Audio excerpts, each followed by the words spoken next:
அண்ணாமலை தன்னுடைய பதவியை ராஜினாமா செய்து பாஜக கடிதம் கொடுத்தா அந்த கடிதத்தையும் அகில இந்திய தலைமை ஏற்றிருக்காங்க. அண்ணாமலை புதிதாக ஒரு கட்சி தொடங்க போவதாகவும் தகவல் வந்திருக்கு. இதை எப்படி பாக்குறீங்க?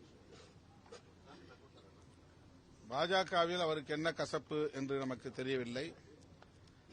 அவர் தமிழ்நாடு பாஜக தலைவராக பொறுப்பேற்றிருந்த காலத்தில் சிறப்பாக பணியாற்றினார் என்பதை யாரும் மறுக்க முடியாது. ஆனால் அவர் ஏன் அந்த பொறுப்பிலிருந்து விலக்கப்பட்டார் அல்லது விலகினார் என்பது தெரியாத நிலையில் அதிலே கருத்து சொல்வதற்கு எதுவும் இல்லை. அப்படி ஒருவேளை அவர் புதிய கட்சி தொடங்கினால் அவருக்கு என்னுடைய வாழ்த்துக்கள். அண்ணாமலை தன்னுடைய பதவியை ராஜினாமா செய்து பாஜக கடிதம் கொடுத்தா அந்த கடிதத்தையும் அகில இந்திய தலைமை ஏற்றிருக்காங்க. அண்ணாமலை புதிதாக ஒரு கட்சி தொடங்க போவதாகவும் தகவல் வந்திருக்கு. இதை எப்படி பாக்குறீங்க?